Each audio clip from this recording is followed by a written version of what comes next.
ಬಯಸುತ್ತಿರುವೆ?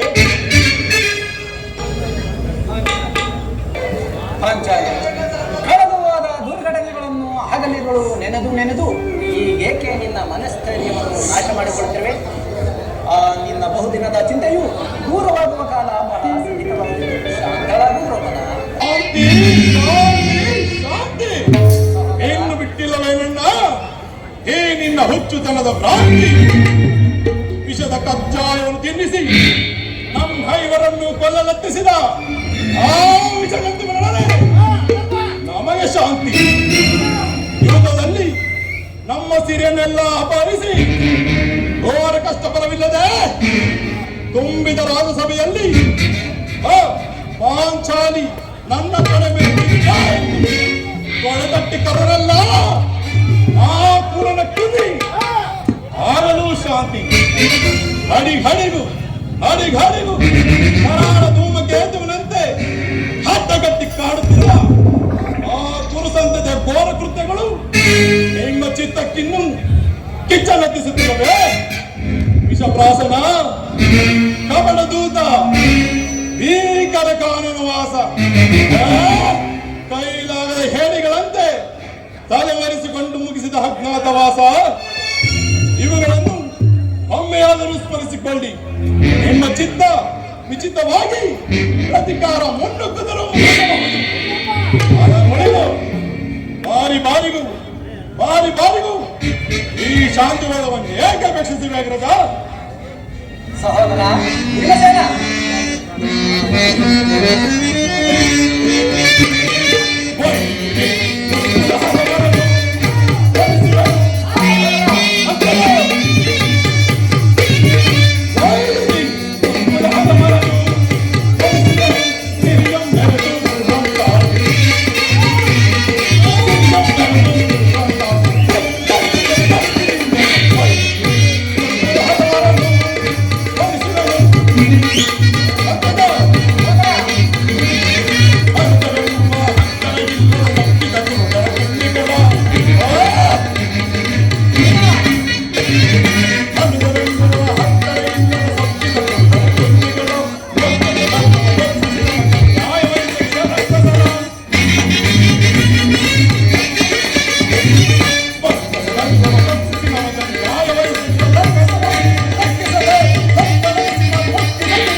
ನಿನ್ನ ಹೃದಯದಲ್ಲಿ ಆಗುತ್ತಿರುವ ಭೀಕರ ಹೋರಾಟವನ್ನು ನಾನು ಬಲ್ಲೆ ಸಹೋದರ.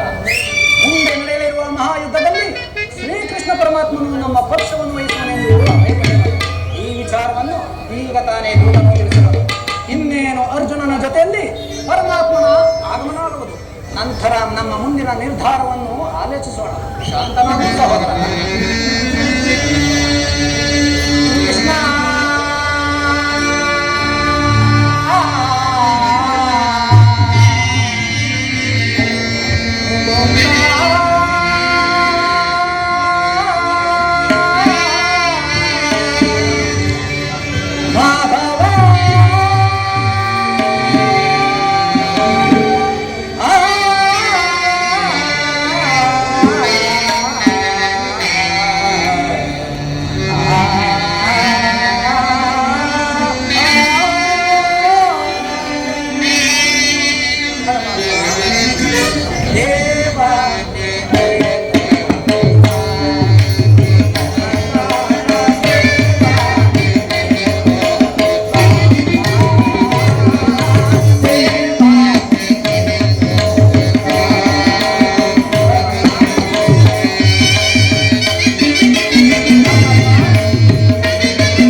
ನಮ್ಮ ಪಕ್ಷವನ್ನು ವಹಿಸಿದೆ ದೇವ.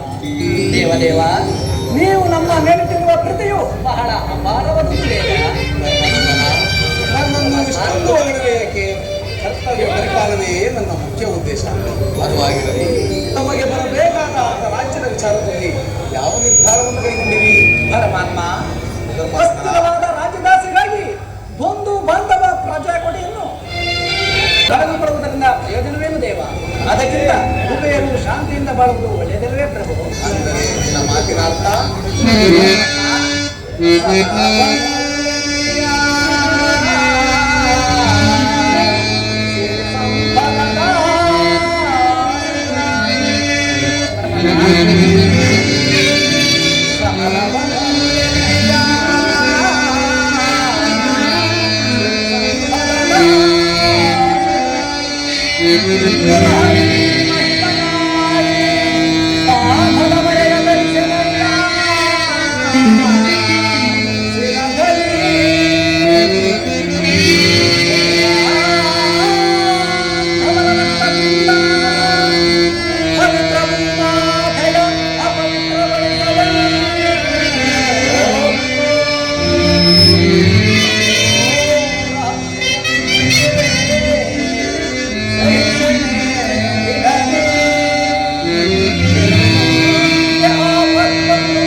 ಸಕಲ ಬಂಧು ಬಾಂಧವ ಪ್ರಜಾಕೋಟಿಯನ್ನು ಯುದ್ಧವೆಂಬ ಎಮ್ಮಾರಿಯ ಬಾಯಿಗೆ ತುತ್ತಾಗಿಸಿ ಕಲುಷಿತೆಯಾದ ಭರತ ಭೂಮಾತೆಯ ಶಿರದಲ್ಲಿ ಎಪ್ಪುಗಟ್ಟಿದ ರಕ್ತದ ಕಣಗಳನ್ನು ಯಾವ ಜಲದಿಂದ ಪವಿತ್ರಗೊಳಿಸಲಿ ನೀನೇ ಹೇಳು ಕೃಷ್ಣ. ಆದ್ದರಿಂದ ನಮ್ಮ ಕಡೆ ಸಂಧಾನಿಯಾಗಿ ಮತ್ತೊಂದು ಸಾರಿ ಆ ದುರ್ಯೋಧನನ ಬಳಿಗೆ ಹೋಗಿ ಶಾಂತಿ ಸಂಧಾನಕ್ಕೆ ಯತ್ನಿಸಬಹುದ? ಸತ್ಪುರುಷರ ಹೃದಯವಿಲ್ಲ, ದುಷ್ಟರ ದುರಾಚಾರಗಳಿಂದ ಅಪವಿತ್ರವಾಗಬಾರದೆಂಬ ಧರ್ಮನಂದನ, ನಿನ್ನ ಅಭಿಪ್ರಾಯವೇನೋ ಧರ್ಮಸಮ್ಮತವೇ ಆದರೂ ಇದಕ್ಕೆ ನಿನ್ನ ಸಹೋದರರ ಅಭಿಪ್ರಾಯ?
ಕಟ್ಟು ಧರ್ಮದ ಕಟ್ಟು ಬೃಹದಾಕಾರದ ಗೋಡೆಯಂತೆ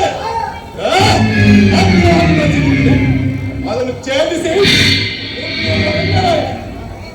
ರಾಪು ಎಂಬ ಪಾಶ ಅಡಿ ಹಡಿದು ಅಡ್ಡ ಕಟ್ಟಿ ಕಾಡಿದೆ ಸುಡಬೇಕು ನಮ್ಮ ಹೇಳಿ ಭೀಮಸೇನ ಸಂಧಿಗೆ ಸಂಧಿಸಿದಂತೆ ಸರಿ. ಇನ್ನು ಅರ್ಜುನ ವಾಸುದೇವ ಅಗ್ರಜನ ಮಾತನ್ನು ಮೋದಿಸಿ ಅಡಿಗಳಿಗೂ ನಮ್ಮನ್ನು ಸಜೀವವಾಗಿ ಕೊಂದುವೇಕೆ? ಆದಿಯಿಂದಲೂ ಅಪಮಾನ ಅಪಜಯ ಅನಿಷ್ಟಗಳೇ ನಮ್ಮ ಇಷ್ಟ ದೈವಗಳಾದವು.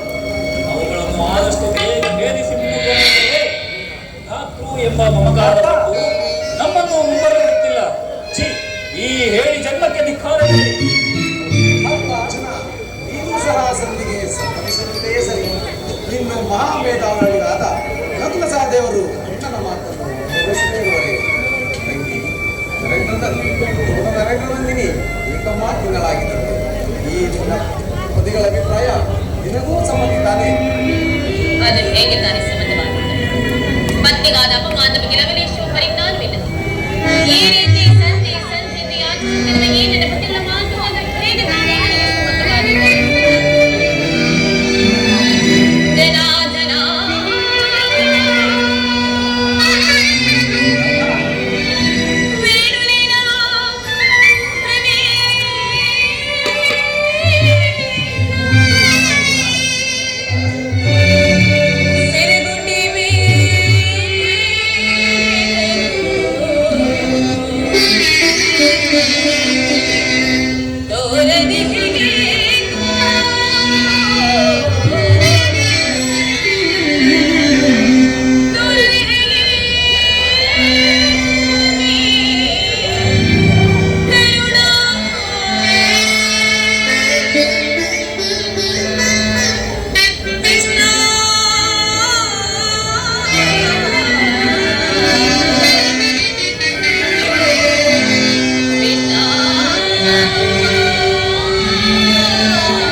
ಅದನ್ನು ಮೂಲೆಯಲ್ಲಿ ಬಿಸಿಟು ಕೈಯಲ್ಲಿ ಸೌಟನ್ನು ಹಿಡಿದು ಪಾಕ ಶಾಲೆಗೆ ಹೋಗಿ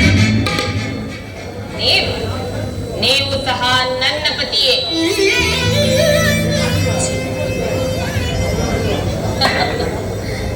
ಇನ್ನು ತಾವು ಅರ್ಜುನ ಪಾರ್ಥ ಕಿರೀಟಿ ಗಾಂಧೀವಿ ದಶನಾಮಾಂಕಿತ ಪರಶಿವನೊಂದಿಗೆ ಸರಿಸಮನಾಗಿ ಹೋರಾಡ ಪಾಶುಪತಾಸ್ತ್ರನ್ನು ಗೆದ್ದ ಪರಮವೀರ. ಸಾಕು ನಿಲ್ಲಿಸು ನಿನ್ನ ವಾಕ್ಪಟುತ್ವವನ್ನು. ಸೃಷ್ಟಿಯ ಸಮಸ್ತ ಶಕ್ತಿಯೇ ಎದುರಾಗಲಿ. ಸಪ್ತ ಸಾಗರಗಳ ಬಾಲ್ಕನಿಯಲ್ಲಿ ಮುಲಗಿರಿಗಳೇ ಚಲಿಸಲಾರಂಭಿಸಲಿ. ಪರ್ವತ ಗ್ರಹಗಳೇ ಶೋಧಿಸಲಿ. ಶಕ್ತಿಯೋಗಿಗಳು ತಮ್ಮ ಹಿಂಗಿದ ಆ ಗುರುಬಲವನ್ನು ಹತ್ತಲು ಬಿಡುವುದಿಲ್ಲ. ಪಾಂಚಾಲಿ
ಪ್ರಾಣೇಶ್ವರ, ಇಂತಹ ಮಾತುಗಳನ್ನು ಈಗ ಬೆಳೆದುಕೊಂಡಿರುವ ಹೆಂಗಸಾದ ನನ್ನ ಮುಂದೆ ಹೇಳುತ್ತಿದ್ದೀರಲ್ಲ.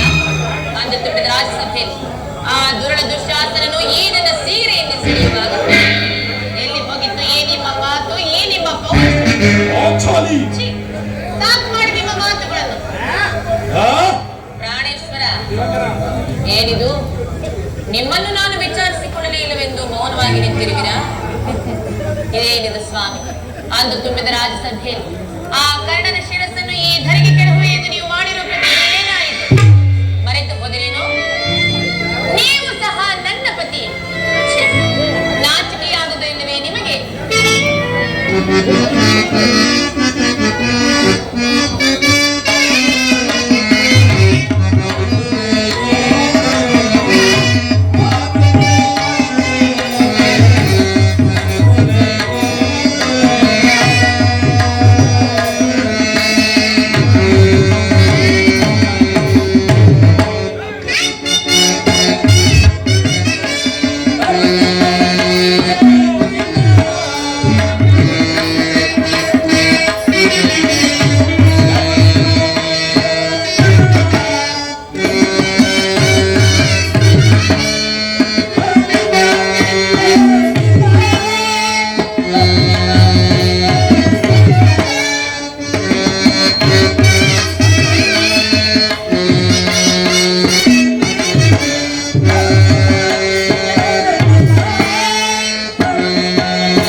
ದುಶ್ಯಾಸನ ಕರ್ಣ ಮುಂತಾದ ರಾಜಾದಿರಾಜರು ಶಿವಧನಸ್ಸನ್ನು ಮುರಿಯದೆ ಮತ್ಸ್ಯ ಯಂತ್ರವನ್ನು ಭೇದಿಸದೆ ಕೈ ಕಟ್ಟಿ ಕುಳಿತಿರುವಾಗ ಆ ಶಿವಧನಸ್ಸನ್ನು ಮುರಿದು ಮತ್ಸ್ಯ ಯಂತ್ರವನ್ನು ಭೇದಿಸಿ ನಿನ್ನನ್ನು ಒಲಿಸಲಿಲ್ಲವೇ? ಇಷ್ಟೇ ಆಗಲಿ ಹೆಂಗಸಿನ ಮನವು ನಿರ್ಮಾಣ ಪ್ರಾಣೇಶ್ವರ ಅಲ್ಲವೇ ಅಂದು ಉತ್ತರಿಗೆ ತಕ್ಕ ಥೈ ಎಂದು ನಾಟ್ಯ ಕಲಿಸಿದವರು ತಾರೇದಿವಿ. ಅದರಂತೆ ನೀವು ಸಹ ಈಗ ಗಾಂಡೀವವನ್ನು ಬದಿಗಿಟ್ಟು ಕಾಲಿಗೆ ಗೆಜ್ಜೆಯನ್ನು ಕಟ್ಟಿ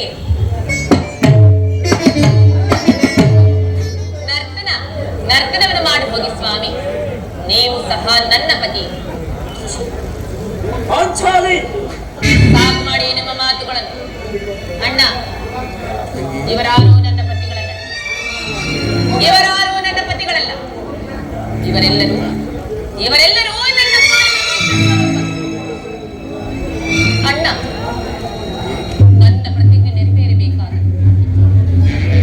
ನನ್ನ ಪ್ರತಿಜ್ಞೆ ನೆರವೇರಬೇಕಾದ್ರೆ ನಾನೇ ರಣರಂಗವನ್ನು ರಣಚಂಡಿಯಂತೆ ಅವರೆಲ್ಲರನ್ನೂ ಈ ನನ್ನ ಬೆಚ್ಚಿರುವ ಮುಡಿಯನ್ನು ನಾನೇ ಅಣ್ಣ. ಒಂದು ವೇಳೆ ಇದು ನನ್ನಿಂದ ಸಾಧ್ಯವಾಗದಿದ್ದ ಪಕ್ಷದಲ್ಲಿ ಅಗ್ನಿಪುತ್ರಿಯಾಗಿ ಜನಿಸುವುದು ನಾನು. ಅಗ್ನಿಗಾಹುತಿಯಾಗುತ್ತೇನಣ್ಣ, ಸಹಜ ರೈವರ ಅಭಿಪ್ರಾಯವೇ ಒಂದು, ದ್ರೌಪದಿಯ ಅಭಿಪ್ರಾಯವೇ ಒಂದು ಅಲ್ಲವೇ ಭೀಮಸೇನ? ಅದಕ್ಕೆ ಏಕೆ ಈಕೆಯ ಅಭಿಪ್ರಾಯ ಹೀಗಾಯ್ತಲ್ಲ ಎಂದು ಅವಳು ಹೇಳಿದ್ದನ್ನು ನೀನು ಸಹ ಕೇಳಿದಲ್ವೇ? ಬಿಡು. ಅದರಿಂದ ಹೇಗೆ ನೀನು ಕೇಳಲಿಲ್ಲವೇ? ಕೇಳಿ ಅದರಿಂದ ಆಗುವ ಪ್ರಯೋಜನವೇನು ಕೃಷ್ಣ? ಪ್ರಯೋಜನವೋ ಅಪ್ರಯೋಜನವೋ ನನಗೊಂದೂ ತಿಳಿಯದೆಯ. ಒಟ್ಟಿನಲ್ಲಿ ಸತಿಯ ಆತ್ಮನಾದವನ್ನು ಆಲಿಸುವುದು ಪತಿಗಳಾದ ನಿಮ್ಮೆಲ್ಲರ ಕರ್ತವ್ಯವಲ್ಲವೇ? ಏಕೆ ಈ ನುಡಿದ ನಾಲ್ವರು ಆಕೆಗೆ ಪತಿಗಳಲ್ಲವೇ? ಅವರೇ ಅದನ್ನು ಬಗೆಹರಿಸಲಿ. ಅದಕ್ಕೂ ಈ ಭೀಮಸೇನರು ಯಾವುದೇ ಸಂಬಂಧವಿಲ್ಲ. ಸಂಬಂಧವಿಲ್ಲದೆ ಅಂದು ಕುರುಸಭೆಯಲ್ಲಿ ದುಶ್ಯಾಸನನ ಗುಂಡಿಗೆಯ ಬಿಸಿ ರಕ್ತದಿ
ಹರಿಗಳ ಹರಿಗಳ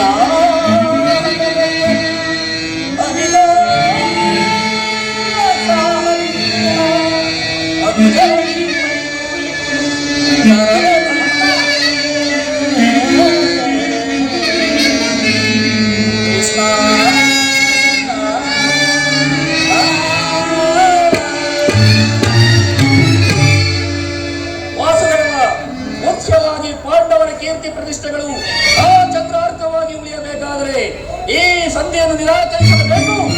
ಯುದ್ಧ ನಡೆದೇ ತೀರಬೇಕು.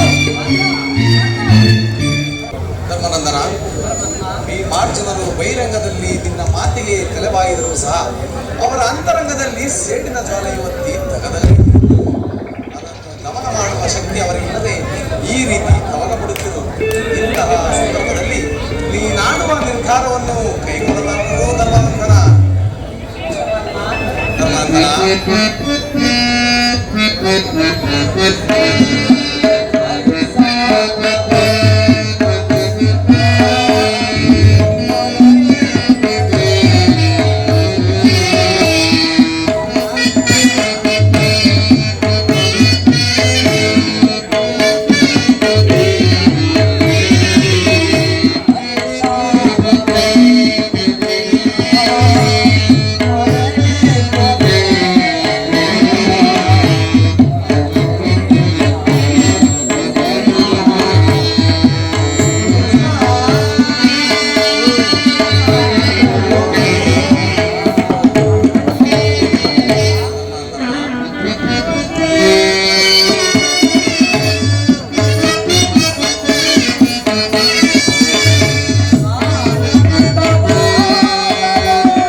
ಧರ್ಮನಂದನ, ನಿನ್ನ ಮನದ ನೆಮ್ಮದಿಗಾದರೂ ಈ ಶಾಂತಿ ಸಂಧಾನವು ನಡೆಯಲೇಬೇಕು. ಈ ಮಾರ್ಜುನರ ಕೋಪಾಗ್ನಿ ಜ್ವಾಲೆಯು ಅಟ್ಟಿ ಆರಲೇಬೇಕು. ಈಗ ನನ್ನ ತಂಗಿ ನರೇಂದ್ರ ನಂದಿನಿಯ ಕಣ್ಣೀರಿನ ಕಾಲುವೆಯು ಬುದ್ಧಿ ಹೋಗಲೇಬೇಕು. ಅದಕ್ಕಾಗಿಯೇ ನಾನು ತಿಳಿಸಿದೆ. ಆಗಲೇ ಪರಮಾತ್ಮ.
ಕೆರಳಿಸಿ ಯುದ್ಧಕ್ಕೆ ತಕ್ಕ ಮಾರ್ಗವನ್ನೇ ಕಲ್ಪಿಸಿಕೊಂಡು ಬರೆದು ನೀನಿನ್ನು ನಿಶ್ಚಿಂತೆಂದಿರು ತಂಗಿ.